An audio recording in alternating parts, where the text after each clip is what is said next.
وہ اس پہ کہتے کہ اللہ نے کہا تھا نا کہ چھوٹ ہے، تو وہ چھوڑ دیتے تھے، وہ کہتے تھے نہیں یہ عمل مشکل ہے، اس طرح چھوڑتے چھوڑتے چھوڑتے چھوڑتے آج آپ دیکھ لیں یہودی کہاں کھڑے ہیں کہ اصل تورات رہی نہیں ہے ان کے پاس۔ پھر اسی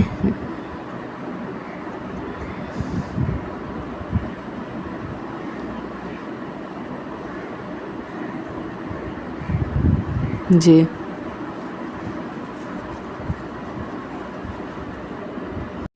وَلَقَدْ عَلِمْتُمُ الَّذِينَ اعْتَدَوْا مِنْكُمْ فِي السَّبْتِ فَقُلْنَا لَهُمْ كُونُوا قِرَدَةً خَاسِئِينَ۔ اور تم اپنے ان لوگوں کو اچھی طرح جانتے ہو جو سینیچر یعنی ہفتے والے دن سبت کے معاملے میں حد سے گزر گئے تھے، چنانچہ ہم نے ان سے کہا تھا کہ تم دھتکارے ہوئے بندر بن جاؤ۔ یہ اللہ ایک اور قوم کا عذاب بتا رہے ہیں۔ اس پوری صورت میں ساری قوموں کے عذاب ہمیں بتائے جا رہے ہیں کہ کس کس قوم کو کیا کیا عذاب دیا گیا تھا، اس لیے تم سنبھل جاؤ۔ پہلی صورت ہے اس لیے اس میں سارے عذاب، اب یہاں پر اللہ رب العزت بتا رہے ہیں کہ تم اس قوم کو بھی جانتے ہو، سینیچر کو عربی اور عبرانی زبان میں سبت کہتے ہیں۔ یہودیوں کے لیے اس ایک مقدس دن مقرر تھا جس سے ان کے لیے معاشی سرگرمیاں ممنوع ہو گئی تھیں، یعنی چھٹی کرتے تھے یہ اس دن کے لیے۔ جن یہودیوں کا یہاں ذکر ہے وہ غالباً حضرت داؤد علیہ السلام کے زمانے میں کسی سمندر کے کنارے رہتے تھے اور مچھلیاں پکڑتے تھے۔ سینیچر کے دن مچھلیاں پکڑنا ان کے لیے ناجائز تھا، مگر شروع میں انہوں نے کچھ ہیلے بہانے کیے اور خلاف ورزی کرنا چاہی، پھر کھلم کھلا مچھلیاں پکڑنا شروع کر دیں۔ کچھ نیک لوگوں نے انہیں سمجھایا مگر وہ باز نہ آئے، بالآخر ان پر عذاب آیا اور ان کی صورتیں مسخ کر کے انہیں بندر بنا دیا گیا۔ یہ پورے کے پورے بندر بن گئے، پوری قوم۔ پہلے زمانے میں جیسے ہی گناہ ہوتا تھا اسی وقت ان کو عذاب دے کر ان کی شکل بدل دی جاتی تھی، یا ان کی بستی تباہ کر دی جاتی تھی، یا ان کے اوپر کوئی نہ کوئی ایسا عذاب آتا تھا۔ آج کے زمانے میں ہمیں ڈھیل اسی لیے ملی ہوئی ہے کہ ہم اللہ کے نبی صلی اللہ علیہ وسلم کے امتی ہیں۔ اگر ہمارے ساتھ یہ نسبت نہ ہوتی تو ہر قوم کا ہر گناہ اس قوم میں جمع ہو چکا ہوا ہے۔ یہ ہمارے اوپر اللہ کا خاص انعام ہے کہ اللہ نے ہمیں، یہ لوگ تھے اور آج کل جو ہم کہتے ہیں نا یہ وہی بندر ہیں، جو یہ عام بندر ہیں، یہ وہی سزا والے بندر ہیں، اسی لیے عقل مند ہیں، انسان ہیں۔ انسان ایسا کچھ نہیں ہے۔ جس قوم کو اللہ پاک عذاب دیتے ہیں اس کی کوئی شکل بھی باقی نہیں چھوڑتے، اس کو وہیں پورا ختم کر دیا۔ یہ بندر جانور ہیں، انسان نہیں ہے۔ عقل ان کی ظاہر جانوروں کی ویسے بھی انسانوں سے زیادہ، ایک پال لو، ایک آپ کتے ہی پال لو تو وہ کتنا عقل مند ہوتا ہے، کتنا اپنے مالک کے اشارے پہ ناچ رہا ہوتا ہے، تو وہ عقل ویسے ہی ہے ان کی، لیکن یہ وہ والے جانور بندر نہیں ہیں۔ فَجَعَلْنَاهَا نَكَالًا لِمَا بَيْنَ يَدَيْهَا وَمَا خَلْفَهَا وَمَوْعِظَةً لِلْمُتَّقِينَ۔ پھر ہم نے اس واقعے کو اس زمانے کے اور اس کے بعد کے لوگوں کے لیے عبرت اور ڈرنے والوں کے لیے نصیحت بنا دیا۔ وَإِذْ قَالَ مُوسَىٰ لِقَوْمِهِ إِنَّ اللَّهَ يَأْمُرُكُمْ أَن تَذْبَحُوا بَقَرَةً قَالُوا أَتَتَّخِذُنَا هُزُوًا قَالَ أَعُوذُ بِاللَّهِ أَنْ أَكُونَ مِنَ الْجَاهِلِينَ۔ اور وہ وقت یاد کرو جب موسیٰ نے اپنی قوم سے کہا تھا کہ اللہ تمہیں حکم دیتا ہے کہ تم ایک گائے ذبح کرو۔ وہ کہنے لگے کیا آپ ہمارا مذاق بناتے ہیں؟ موسیٰ نے کہا میں اس بات سے اللہ کی پناہ مانگتا ہوں کہ میں ایسے نادانوں میں شامل ہوں جو مذاق میں جھوٹ بولے۔ یہ اس وقت کا واقعہ ہے جب، جیسا کہ نیچے آیت میں آ رہا ہے، کہ ایک مقتول کا قاتل دریافت کرنے کے لیے دیا گیا تھا، اس لیے بنی اسرائیل اس کو مذاق سمجھا کہ گائے ذبح کرنے سے قاتل کیسے معلوم ہوگا۔ اللہ رب العزت نے ایک یہ واقعہ تھا، آگے یہ آئے گا انشاءاللہ، آیت نمبر اگلی آیت میں پڑھتے ہیں اس کو۔ قَالُوا ادْعُ لَنَا رَبَّكَ يُبَيِّن لَنَا مَا هِيَ قَالَ إِنَّهُ يَقُولُ إِنَّهَا بَقَرَةٌ لَا فَارِضٌ وَلَا بِكْرٌ عَوَانٌ بَيْنَ ذَلِكَ فَافْعَلُوا مَا تُؤْمَرُونَ۔ انہوں نے کہا کہ آپ ہماری خاطر اپنے رب سے درخواست کیجئے کہ ہمیں صاف صاف بتائیں کہ وہ گائے کیسی ہو، مذاق کرنے لگے کہ گائے کیسی ہو۔ اس نے کہا اللہ فرماتا ہے کہ وہ گائے ہو نہ بہت بوڑھی نہ بالکل بچی، بلکہ ان دونوں کے بیچ میں ہو۔ بس اب یہ جو حکم تمہیں دیا گیا ہے اس پہ حکم کر لو، اس پہ عمل کر لو۔ تو وہ پھر بھی مذاق اڑانے لگے۔ قالوا ادع لنا ربك يبين لنا ما لونها قال انه يقول انها بقرة صفراء فاقع لونها تسر الناظرین۔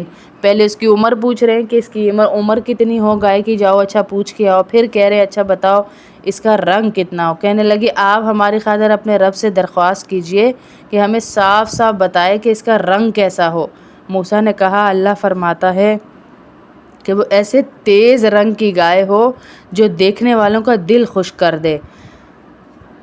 قالوا ادع لنا ربك يبين لنا ما هي ان البقرة تشابه علينا وإنا ان شاء الله لمهتدون۔ پہلے عمر پوچھ رہے ہیں، پھر رنگ پوچھ رہے ہیں، اب دوسری شرط کون سی تیسری لگا رہے ہیں۔ انہوں نے پھر کہا آپ ہماری خاطر اپنے رب سے درخواست کیجئے کہ ہمیں صاف صاف بتائیں کہ وہ گائے کیسی ہو۔ اس گائے نے تو ہمیں شبے میں ڈال دیا ہے، اور اللہ نے چاہا تو ہم ضرور اس کا پتہ لگا لیں گے۔ پھر اس سے پوچھ رہے قال انه يقول انها بقرة لا ذلول تثير الارض ولا تسقي الحرث مسلمة لا شية فيها قالوا الآن جئت بالحق فذبحوها وما كادوا يفعلون۔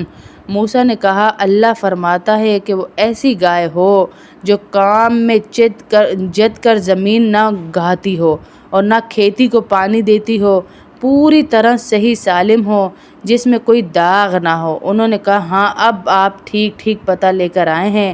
اس کے بعد انہوں نے اسے ذبح کیا، جبکہ لگتا نہیں تھا کہ وہ کر پائیں گے۔ مطلب یہ کہ شروع میں جب انہیں گائیں ذبح کرنے کا حکم ہوا تو کسی خاص قسم کی گائے نہیں بتائی گئی، چنانچہ وہ کوئی بھی گائے ذبح کر دیتے تو حکم پورا ہو جاتا۔ لیکن انہوں نے بیچ میں وہ کہتے ہیں نا بات پوچھ کے کوئی بھی کر دیتے۔ اللہ نے گائے کا حکم دیا تھا تو اللہ اسے پورا کر لیتے، لیکن انہوں نے پوچھ کے اس گائے کا جو ہے، چنانچہ وہ کوئی بھی گائے ذبح کرتے حکم پورا ہوتا۔ لیکن انہوں نے خواہ مخواہ کھود کر کرید کر، جس کے نتیجے میں اللہ تعالیٰ نے بھی نت نئی شرطیں عائد فرمائی، اور ایسی گائے تلاش کرنا مشکل ہو گیا جو ان شرطوں کو پورا کرتی۔ یہاں تک کہ ایک مرحلے پہ ایسا محسوس ہونے لگا کہ شاید وہ ایسی گائے تلاش کر کے ذبح کرنے کے قابل ہی نہ ہوں۔ اس واقعے میں یہ سبق دیا گیا کہ بلا وجہ غیر ضروری کھوج میں پڑنا بھی ٹھیک نہیں ہے، کہ بلا وجہ کسی نہ کسی کھوج میں پڑے رہنا، جو بات جتنی سادہ ہو اس پر اتنی ہی سادگی سے عمل کر لینا چاہیے۔ ہر بات کو کھوجنا نہیں چاہیے، ہر بات میں جو ہے وہم یا گمان نہیں پیدا کر لینے چاہیے، یہ یوں ہو جاتا یہ یوں ہو جاتا، تو یہ نہیں کرنا چاہیے۔ فَقُلْنَا اضْرِبُوا بِبَعْضِ وَإِذْ قَتَلْتُمْ نَفْسًا فَادَّارَأْتُمْ فِيهَا وَاللَّهُ مُخْرِجٌ مَا كُنْتُمْ تَكْتُمُونَ۔ اور یاد کرو جب تم نے ایک شخص کو قتل کر دیا تھا اور اس کے بعد اس کا الزام ایک دوسرے پر ڈال رہے تھے، اور اللہ وہ راز نکال باہر کرنا تھا اللہ نے جو تم چھپائے ہوئے تھے۔ یعنی یہ اس واقعے کی طرف اب بات آ رہی ہے ساری کہ اللہ رب العزت نے ان کو بتانا تھا۔ فَقُلْنَا اضْرِبُوهُ بِبَعْضِهَا كَذَلِكَ يُحْيِي اللَّهُ الْمَوْتَىٰ وَيُرِيكُمْ آيَاتِهِ لَعَلَّكُمْ تَعْقِلُونَ۔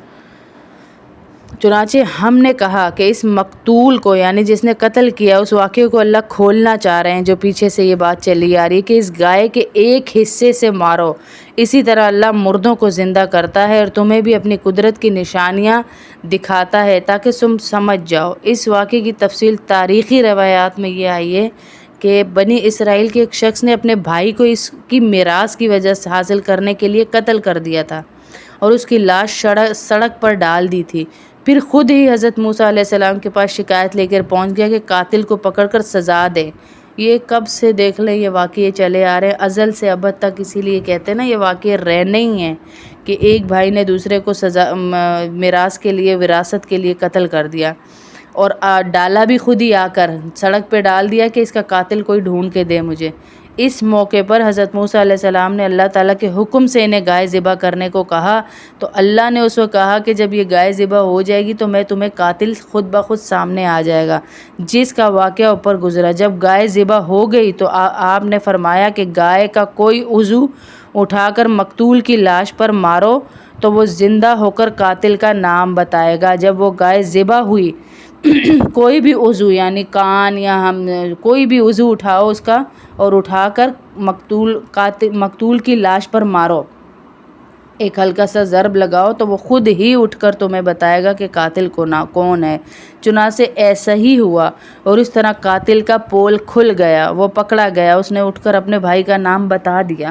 قاتل کی دریافت کے لیے یہ طریقہ اختیار کرنا ایک فائدہ تو یہ ہوا کہ قاتل کو کوئی بہانہ بنانے کا ہر راستہ بند ہو گیا۔ اس نے یہ نہیں کہا مجھ پہ الزام لگ رہا ہے، یہ ہو رہا ہے، وہ ہو رہا ہے، اٹھ کے مرے ہوئے بندے نے ہی بتا دیا کہ یہ ہوا۔ اور دوسرا فائدہ یہ کہ مردوں کو زندہ کرنے کی خدائی طاقت کا عملی مظاہرہ بھی ہو گیا کہ اللہ زندہ کر سکتا ہے۔ مظاہرہ کر کے ان لوگوں کی زبانیں بند کر دیں جو دوسری زندگی کو ناممکن سمجھتے تھے۔ وہ کہتے تھے یہی لائف ہے، زندگی جو ہے یہی ہے، اسے ہنسو کھیلو گزارو، کھاؤ پیو اور مر جاؤ۔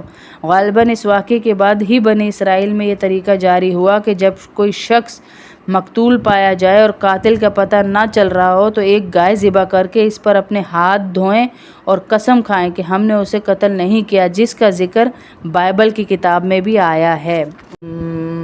توليتم من بعد ذلك فلولا فضل الله عليكم ورحمته لكنتم من الخاسرين۔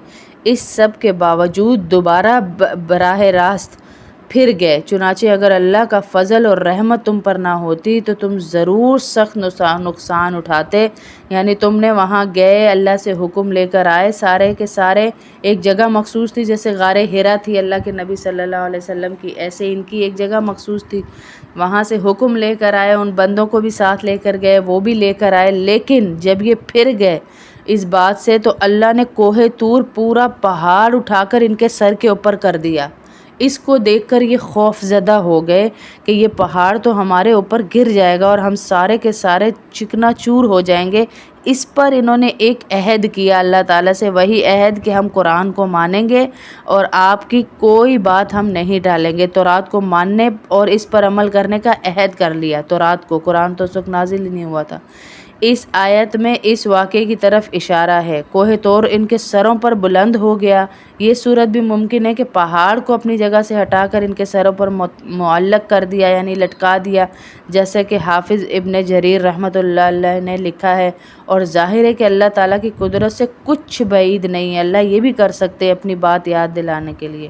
اور یہ بھی ممکن ہے کہ کوئی اور ایسی صورت پیدا فرمائی ہو کہ ان لوگوں کو ایسا محسوس ہوا کہ پہاڑ ان پر آ کر گرنے لگا ہے، مثلاً کوئی زلزلہ آنے لگا ہے جس سے انہیں ایسا لگا کہ پہاڑ گرنے والا ہے، چنانچہ انہوں نے اللہ سے عہد کیا، وہی عہد جس کا یہاں پہ ذکر ہو رہا ہے بار بار کہ تم اپنا عہد ہی بھول گئے جب ہم نے پہاڑ کو ان کے اوپر سے زور سے ہلایا، یہ گمان ہوا کہ ان پر گرنے لگا ہے۔ پھر ایمان قبول کرنے پر زور زبردستی مجبور نہیں کیا جا سکتا، لیکن جب ایک شخص ایمان لے آئے تو اسے نافرمانی پر سزا دی جاتی ہے اور ڈرایا دھمکا کر حکم منانے پر آمادہ کیا جاتا ہے۔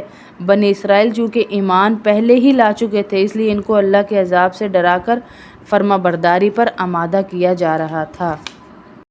وَلَقَدْ عَلِمْتُمُ الَّذِينَ اعْتَدَوْا مِنْكُمْ فِي السَّبْتِ فَقُلْنَا لَهُمْ كُونُوا قِرَدَةً خَاسِئِينَ۔ اور تم اپنے ان لوگوں کو اچھی طرح جانتے ہو جو سینیچر یعنی ہفتے والے دن سبت کے معاملے میں حد سے گزر گئے تھے، چنانچہ ہم نے ان سے کہا تھا کہ تم دھتکارے ہوئے بندر بن جاؤ، یہ اللہ ایک اور قوم کا عذاب بتا رہے ہیں۔ اس پوری صورت میں ساری قوموں کے عذاب ہمیں بتائے جا رہے ہیں کہ کس کس قوم کو کیا کیا عذاب دیا گیا تھا، اس لیے تم سنبھل جاؤ۔ پہلی صورت ہے، اس لیے اس میں سارے عذاب، اب یہاں پر اللہ رب العزت بتا رہے ہیں کہ تم اس قوم کو بھی جانتے ہو۔ سینیچر کو عربی اور عبرانی زبان میں سبت کہتے ہیں۔ یہودیوں کے لیے ایک مقدس دن مقرر تھا جس سے ان کے لیے معاشی سرگرمیاں ممنوع ہو گئی تھیں، یعنی چھٹی کرتے تھے یہ اس دن کے لیے۔ جن یہودیوں کا یہاں ذکر ہے وہ غالباً حضرت داؤد علیہ السلام کے زمانے میں کسی سمندر کے کنارے رہتے تھے اور مچھلیاں پکڑتے تھے۔ سینیچر کے دن مچھلیاں پکڑنا ان کے لیے ناجائز تھا، مگر شروع میں انہوں نے کچھ ہیلے بہانے کیے اور خلاف ورزی کرنا چاہی، پھر کھلا مچھلیاں پکڑنا شروع کر دیں۔ کچھ نیک لوگوں نے انہیں سمجھایا مگر وہ باز نہ آئے۔ بالآخر ان پر عذاب آیا اور ان کی صورتیں مسخ کر کے انہیں بندر بنا دیا گیا۔ یہ پورے کے پورے بندر بن گئے۔ پوری قوم پہلے زمانے میں جیسے ہی گناہ ہوتا تھا اسی وقت ان کو عذاب دے کر ان کی شکل بدل دی جاتی تھی، یا ان کی بستی تباہ کر دی جاتی تھی، یا ان کے اوپر کوئی نہ کوئی ایسا عذاب آتا تھا۔ آج کے زمانے میں ہمیں ڈھیل اسی لیے ملی ہوئی ہے کہ ہم اللہ کے نبی صلی اللہ علیہ وسلم کے امتی ہیں۔ اگر ہمارے ساتھ یہ نسبت نہ ہوتی تو ہر قوم کا ہر گناہ اس قوم میں جمع ہو چکا ہوا ہے۔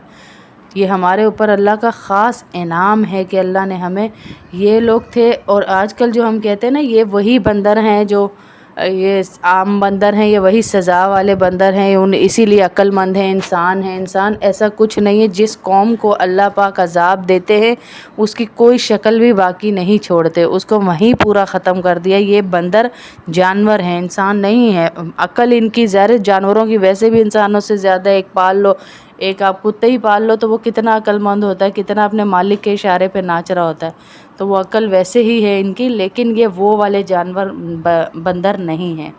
فَجَعَلْنَاهَا نَكَالًا لِمَا بَيْنَ يَدَيْهَا وَمَا خَلْفَهَا وَمَوْعِظَةً لِلْمُتَّقِينَ۔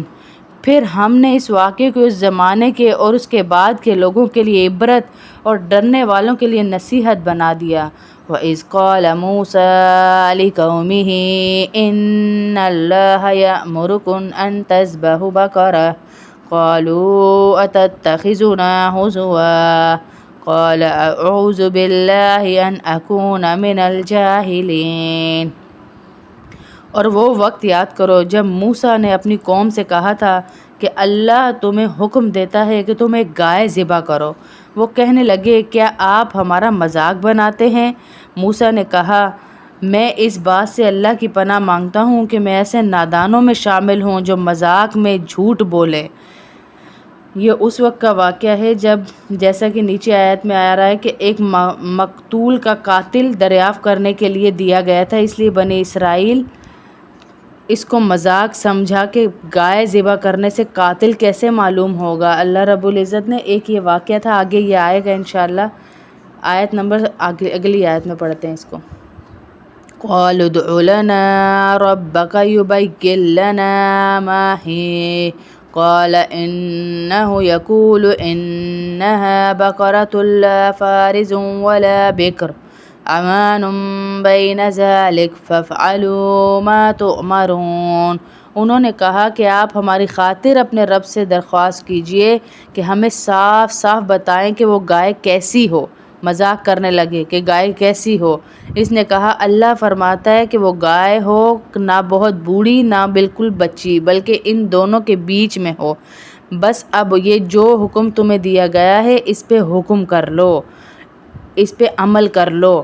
تو وہ پھر بھی مذاق اڑانے لگے۔ قَالُوا ادْعُ لَنَا رَبَّكَ يُبَيِّن لَنَا مَا لَوْنُهَا قَالَ إِنَّهُ يَقُولُ إِنَّهَا بَقَرَةٌ صَفْرَاءُ فَاقِعٌ لَوْنُهَا تَسُرُّ النَّاظِرِينَ۔ پہلے اس کی عمر پوچھ رہے ہیں کہ اس کی عمر کتنی ہو گائے کی، جاؤ اچھا پوچھ کے آؤ، پھر کہہ رہے ہیں اچھا بتاؤ اس کا رنگ کتنا ہو۔ کہنے لگے آپ ہماری خاطر اپنے رب سے درخواست کیجئے کہ ہمیں صاف صاف بتائے کہ اس کا رنگ کیسا ہو۔ موسیٰ نے کہا اللہ فرماتا ہے کہ وہ ایسے تیز رنگ کی گائے ہو جو دیکھنے والوں کا دل خوش کر دے۔ قالوا ادع لنا ربك يبين لنا ما هي إن البقرة تشابه علينا وإنا إن شاء الله لمهتدون۔ پہلے عمر پوچھ رہے ہیں، پھر رنگ پوچھ رہے ہیں، اب دوسری شرط کون سی تیسری لگا رہے ہیں۔ انہوں نے پھر کہا آپ ہماری خاطر اپنے رب سے درخواست کیجئے کہ ہمیں صاف صاف بتائیں کہ وہ گائے کیسی ہو۔ اس گائے نے تو ہمیں شبہ میں ڈال دیا ہے، اور اللہ نے چاہا تو ہم ضرور اس کا پتہ لگا لیں گے۔ پھر اس سے پوچھ رہے قال انه يقول انها بقرة لا ذلول تثير الارض ولا تسقي الحرث مسلمة لا شية فيها قالوا الآن جئت بالحق فذبحوها وما كادوا يفعلون۔ موسیٰ نے کہا اللہ فرماتا ہے کہ وہ ایسی گائے ہو جو کام میں جد کر زمین نہ گھاتی ہو اور نہ کھیتی کو پانی دیتی ہو، پوری طرح صحیح سالم ہو، جس میں کوئی داغ نہ ہو۔ انہوں نے کہا ہاں اب آپ ٹھیک پتہ لے کر آئے ہیں۔ اس کے بعد انہوں نے اسے ذبح کیا، جبکہ لگتا نہیں تھا کہ وہ کر پائیں گے۔ مطلب یہ کہ شروع میں جب انہیں گائیں ذبح کرنے کا حکم ہوا تو کسی خاص قسم کی گائے نہیں بتائی گئی، چنانچہ وہ کوئی بھی گائے ذبح کر دیتے تو حکم پورا ہو جاتا، لیکن انہوں نے بیچ میں وہ کہتے ہیں نا بات پوچھ کے کوئی بھی کر دیتے۔ اللہ نے گائے کا حکم دیا تھا تو اللہ اسے پورا کر لیتے، لیکن انہوں نے پوچھ کے اس گائے کا جو ہے، چنانچہ وہ کوئی بھی گائے ذبح کرتے حکم پورا ہوتا، لیکن انہیں خواہ مخواہ کھود کر کرید کر، جس کے نتیجے میں اللہ تعالیٰ نے بھی نت نئی شرطیں عائد فرمائی، اور ایسی گائے تلاش کرنا مشکل ہو گیا جو ان شرطوں کو پورا کرتی، یہاں تک کہ ایک مرحلے پہ ایسا محسوس ہونے لگا کہ شاید وہ ایسی گائے تلاش کر کے ذبح کرنے کے قابل ہی نہ ہوں۔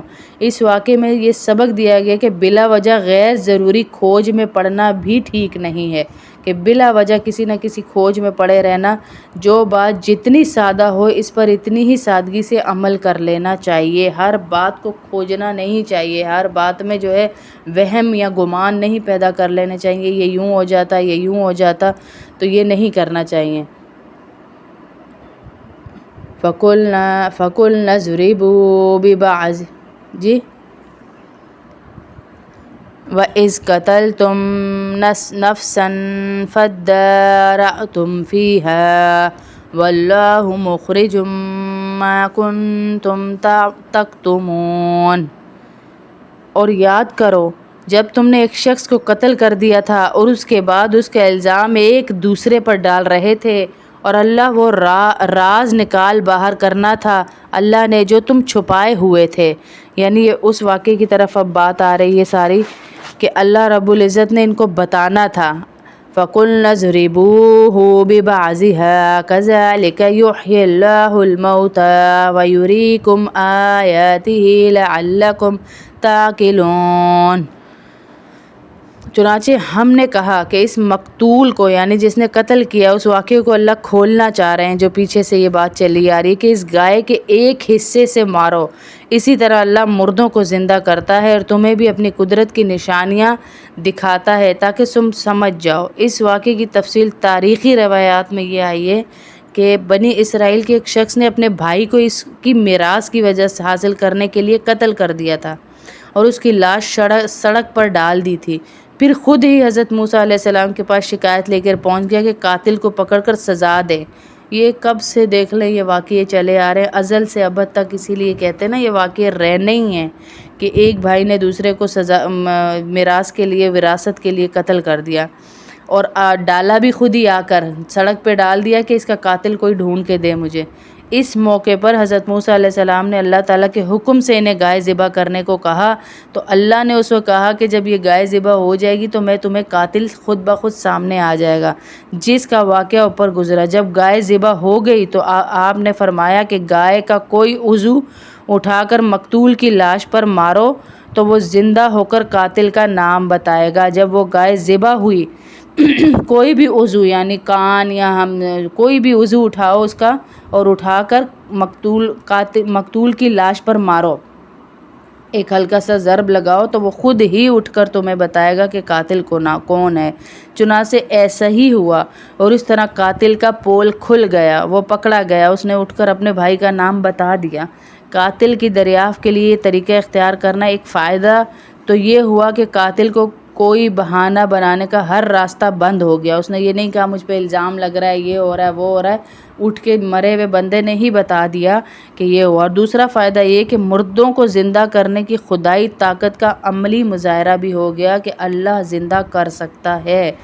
مظاہرہ کر کے ان لوگوں کی زبانیں بند کر دیں جو دوسری زندگی کو ناممکن سمجھتے تھے۔ وہ کہتے تھے یہی لائف ہے، زندگی جو ہے یہی ہے، اسے ہنسو کھیلو گزارو، کھاؤ پیو اور مر جاؤ۔ غالباً اس واقعے کے بعد ہی بنی اسرائیل میں یہ طریقہ جاری ہوا کہ جب کوئی شخص مقتول پایا جائے اور قاتل کا پتہ نہ چل رہا ہو تو ایک گائے ذبح کر کے اس پر اپنے ہاتھ دھوئیں اور قسم کھائیں کہ ہم نے اسے قتل نہیں کیا، جس کا ذکر بائبل کی کتاب میں بھی آیا ہے۔ وہاں پر بھی اس کا ذکر موجود ہے۔ فرما رہے ہیں ثم قست قلوبكم من بعد ذلك فهي كالحجارة أو أشد قسوة وَإِنَّ مِنَ الْحِجَارَةِ لَمَا يَتَفَجَّرُ مِنْهُ الْأَنْهَارُ وَإِنَّ مِنْهَا لَمَا يَشَّقَّقُ فَيَخْرُجُ مِنْهُ الْمَاءُ وَإِنَّ مِنْهَا لَمَا يَهْبِطُ مِنْ خَشْيَةِ اللَّهِ وَمَا اللَّهُ بِغَافِلٍ عَمَّا تَعْمَلُونَ۔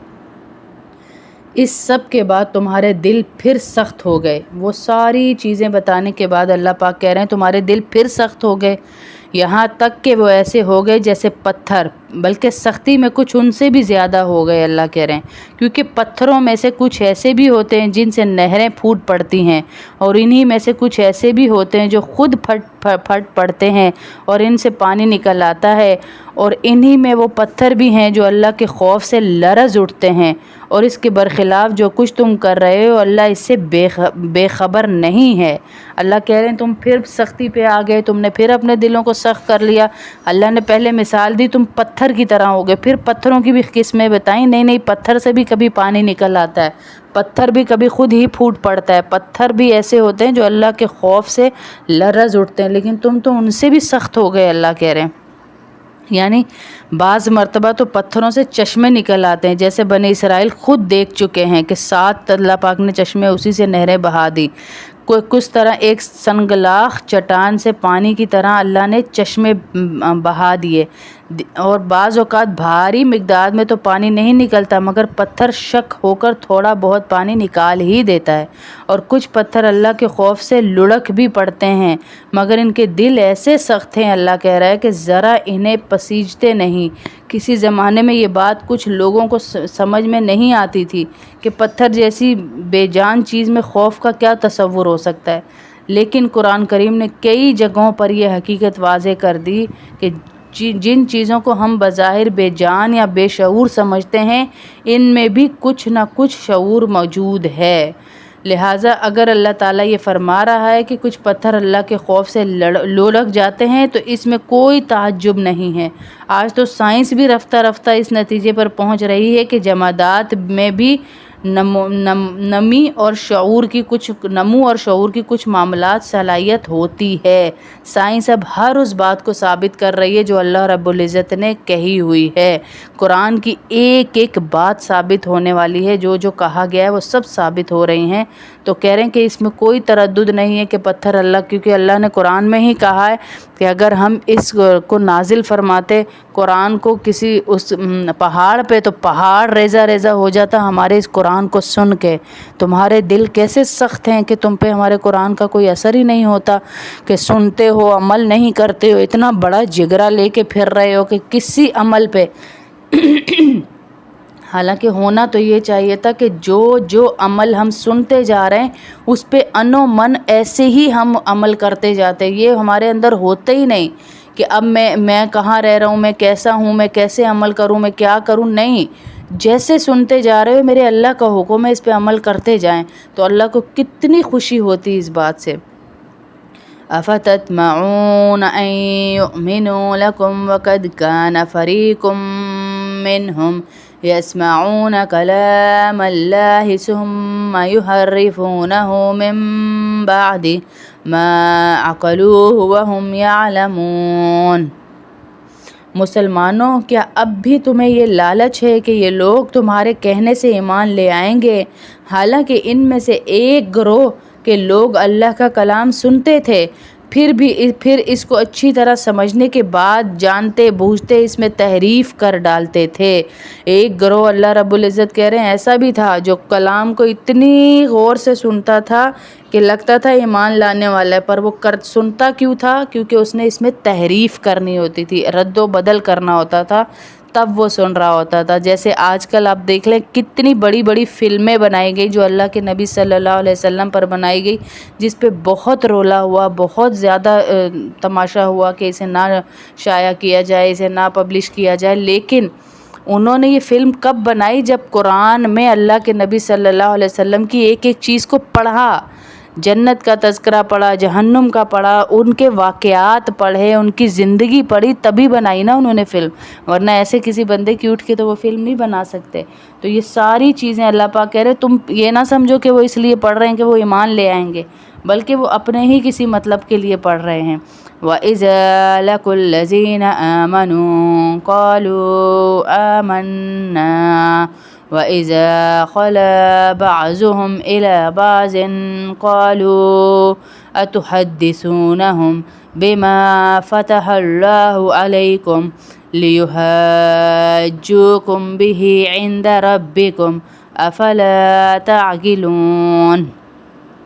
اور جب یہ لوگ ان مسلمانوں سے ملتے ہیں جو پہلے ایمان لا چکے ہیں تو زبان سے کہہ دیتے ہیں کہ ہم بھی ایمان لائے ہیں، اور جب یہ ایک دوسرے کے ساتھ تنہائی میں جاتے ہیں تو آپس میں ایک دوسرے سے کہتے ہیں کیا تم ان مسلمانوں کو وہ باتیں بتاتے ہو جو اللہ تعالیٰ نے تم پر کھولی ہیں تاکہ یہ مسلمان تمہارے پروردگار کے پاس جا کر انہیں تمہارے خلاف دلیل کے طور پہ پیش نہ کر دیں؟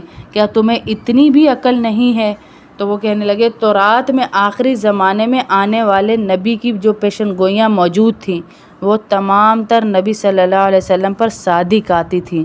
تمہیں بعض منافق یہودی جو مسلمانوں کے سامنے اپنے آپ کو مسلمان ظاہر کرتے تھے یہ پیشن گوئیاں مسلمانوں کو سنا دیتے تھے، اس پر دوسرے یہودی انہیں کہتے تھے کہ تنہائی میں ان کو ملامت کرتے تھے کہ مسلمان ان پیشن گوئیوں کو جان لیں گے تو قیامت میں ہمارے خلاف کھڑے ہو جائیں گے، استعمال کریں گے، اور ہمارے پاس ان کا کوئی جواب نہ ہوگا۔ یعنی وہ کہیں گے کہ ان کو پتہ تھا آخری نبی آنا ہے، اس پر بھی ایمان لانا ہمارے ایمان کا حصہ ہے، کیا کرتے ہو؟ ان کو یہ چیزیں نہ بتایا کرو۔ وہ جو یہودی تھے ان کو منع کرتے تھے۔ ظاہر ہے کہ یہ انتہائی بے وقوفی کی بات تھی، کیونکہ اگر مسلمان سے یہ پیشن گوئیاں چھپا بھی لی جاتی تو اللہ تو انہیں نہیں چھپا سکتے تھے نا، تو اللہ سے تو نہیں چھپ سکتی تھی، اللہ نے تو حجت قائم کرنی ہی ہے آخرت میں، وہ تو حجت قائم ہوگی کہ تمہاری اپنی کتاب میں لکھا ہوا تھا تم نے اس پر عمل نہیں کیا، جو آج نہیں کر رہی نئی نسل کہاں مانتی ہے۔ افلا تعقلون اولا يعلمون ان اللہ يعلم ما يسرون وما يعلنون۔ کیا یہ لوگ جو ایسی باتیں کرتے ہیں یہ نہیں جانتے کہ اللہ کو ان ساری باتوں کا خوب علم ہے جو چھپاتے ہیں اور جو وہ ظاہر کرتے ہیں۔ وَمِنْهُمْ أُمِّيُّونَ لَا يَعْلَمُونَ الْكِتَابَ إِلَّا أَمَانِيَّ وَإِنْ هُمْ إِلَّا يَظُنُّونَ۔ اور ان میں سے کچھ ان پڑھ ہیں جو کتاب تورات کا علم تو رکھتے نہیں، البتہ کچھ آرزوئیں پکائے بیٹھے ہیں اور ان کا کام بس یہ ہے کہ وہم و گمان باندھے رکھتے ہیں۔ ان کا کام بس یہ ہے کہ ہر وقت وہم و گمان میں ہی رہتے ہیں، حالانکہ آرزوئیں کوئی نہیں ہیں ان کی کہ ہم نے یہ کرنا ہے۔ قرآن پہ ایمان نہیں ہے، تورات پر نہ پڑھی ہے نہ پڑھنا آتا ہے، لیکن کیا ہے کہ آرزوئیں پالی ہوئی ہیں، یہ کر لیں یہ کر لیں، یہ ہو جائے ہمارے مذہب میں، یہ کر لیں۔